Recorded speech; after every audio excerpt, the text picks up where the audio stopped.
ऐसी जमात जिसने मुसलमानों के लिए रोजगार के मौके फराहम किए। अगर हम हमारी कौम के बारे में, हम हमारे लोगों के बारे में अगर ये सोचते हैं तो हम फिरका परस्त हैं।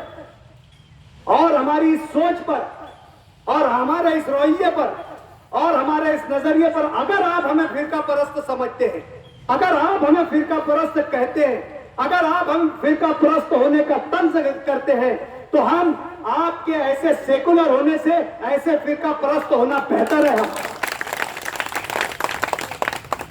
राष्ट्रवादी पार्टी का कयाम किया जाता है मालेगांव शहर में।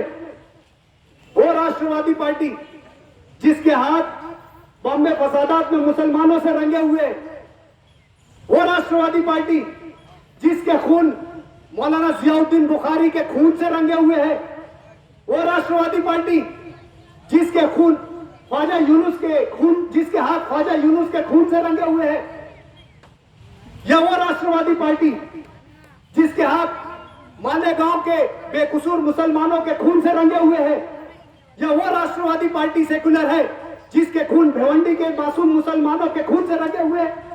अगर आप इसको सेकुलरिज्म कहते हैं और आप इसको सेकुलर पार्टी कहते हैं और आप इसको कहते हैं कि ये गैर जानिबदार पार्टी है, तो ऐसा सेकुलरिज्म आपको मुबारक और हमको हमारा फिरका परस्त होना मुबारक।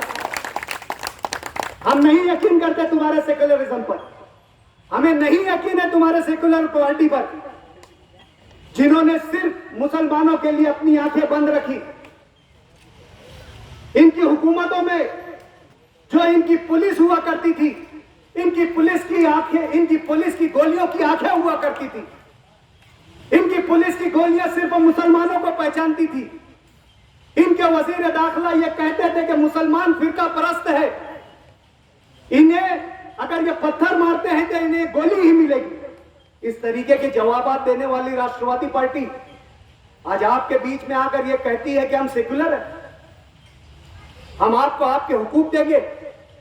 आजादी के बाद से इस रियासत पर कम से कम आज जो से राष्ट्रवादी के कौमी सदर है, मैं ऐसा समझता हूं कि तकरीबन 40 से 45 साल हो चुका है इस रियासत में उनकी सियासत को, और कई मर्तबा वो खुद मुख्यमंत्री बने और कई मर्तबा उनकी जमात के लोग मुख्यमंत्री बने। लेकिन मुझे आप बता दो कि राष्ट्रवादी पार्टी ने कभी मुसलमानों के लिए कोई इकदाम किया, कोई ऐसा काम किया जिससे बुनियादी तौर पर और बराह रास्त फायदा मुसलमानों को, सिवाय नुकसान के, सिवाय मौत के घाट उतारने के, सिवाय जुल्म करने के, राष्ट्रवादी पार्टी ने कभी कोई दूसरा काम मुसलमानों के साथ नहीं किया। अगर राष्ट्रवादी पार्टी इतनी ही मुसलमानों की मुखलिस होती तो श्री कृष्णा कमीशन रिपोर्ट, जिसमें साफ तौर से और वाज़ेह तौर से बॉम्बे में फसादात के जिम्मेदारों का नाम लिखा गया है, जिसमें उन लोगों का जिक्र है कि किस तरीके से बॉम्बे में मुसलमानों की खून की होली खेली गई, किस तरीके से पुलिस मुहक्मे का इस्तेमाल करते हुए मीनारा मस्जिद में फायरिंग करवाई गई, किस तरीके से सियासी असर रसूख और सियासी दबदबे के कायम करते हुए मुसलमानों का बॉम्बे फसादात में खून कराया गया।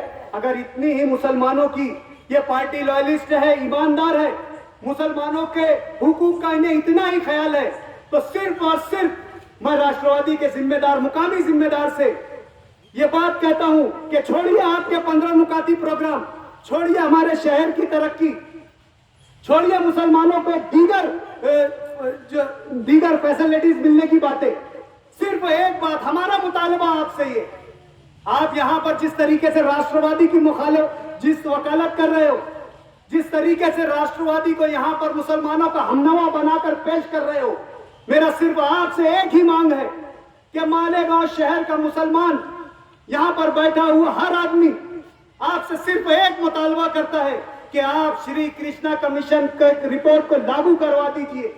उसके खाती, उसमें जो खाती है, जो जिम्मेदार है, उन लोगों को सजा दिलवा दीजिए, या कम से कम श्री कृष्णा कमीशन रिपोर्ट को मंजरे आम पर ले आइए और उस पर अमल कर दीजिए। मालेगांव का हर मुसलमान आपके साथ रहेगा और आपके साथ खड़ा रहेगा। लेकिन आप में इतनी सियासी जुर्रत और हिम्मत नहीं है।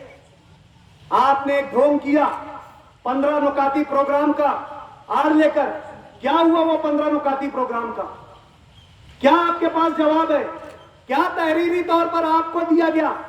आपने भरे मजमे में कहा था कि जब तक मेरे मुतालबात माने नहीं जाएंगे, जब तक ये 15 मुतालबात तस्लीम नहीं कर लिए जाएंगे, हम किसी सियासी जमात में नहीं जाएंगे। हमें सबूत के तौर पर, दस्तावेजी सबूत के तौर पर हमें बताइए कि आपके 15 नुकाती प्रोग्राम को राष्ट्रवादी ने माना या नहीं माना। अगर नहीं माना है तो आपने मालेगांव शहरियान को खुला धोखा दिया है, जो आपकी माजी में भी आदत रही है। आपने रिजर्वेशन के नाम पे, आपने दीगर नाम पर मालेगांव शहर के मासूम जो है भोले भाले मुसलमान है उनको धोखा दिया है। आपने रिजर्वेशन के नाम पर मालेगांव शहर के मुसलमानों को धोखा दिया है। जब आपके इख्तियार की म्युनिसिपल कॉर्पोरेशन में भर्ती का मौका आता है, जब वहां पे भर्ती निकलती है, परमानेंट भर्ती निकलती है, कोर्ट जब ऑर्डर करती है कि तिब्बी सहूलत की गरज से जो है कॉर्पोरेशन में भर्ती की जाए, तो उस भर्ती का रिपोर्ट उठाकर देख लीजिए। आप रिपोर्ट उठाकर देख लीजिए। जनरल की भर्ती थी जिसमें यहां पर बैठा हुआ हर शख्स क्वालिफाई कर सकता था। मुझे बता दीजिए और बताइए कि जिन लोगों के नाम पर आपका रिजर्वेशन निकाला गया था, जिस बात पर ये यहाँ की सियासत की गई थी, कितने फीसद मालेगांव म्युनिसिपल कॉर्पोरेशन में जॉब दिया गया, आप इसका मुझे खुलासा करके बताइए। समझ में आ जाएगा। अरे रिजर्वेशन की मांग के मुताबिक अगर 5% ही आप ये भर्ती कर लेते तो हम मानते थे कि आप सच्चे और पक्के अपनी बातों के और अपने वादों के। आज नौजवानों को वरगलाया जा रहा है, फुसलाया जा रहा है, उन्हें मिसगाइड किया जा रहा है कि आप सियासी जमात, अपने सियासी नजरियात राष्ट्रवादी पार्टी से मिला लीजिए। ये मुसलमानों को और शहर के नौजवानों को धोखा है। यकीन मानो, वो नौजवान जो गुमराह हो रहे सियासी तौर से, मैं ऐसे नौजवानों को सियासी गुमराह कहूंगा। वो गुमराह कर रहे हैं आपको, आपके सियासी मुस्तकबिल से खिलवाड़ हो रहा है। मजलिस-ए इत्तेहादुल मुस्लिमीन आपकी अपनी जमात है, आपके हमख्याल, आपके नजरियात की जमात है। आपको आगे लेकर, आपको आगे बढ़ाने के लिए आई हुई है। आपके हमेशा आपके मुस्तकबिल को पेश नजर रखा है।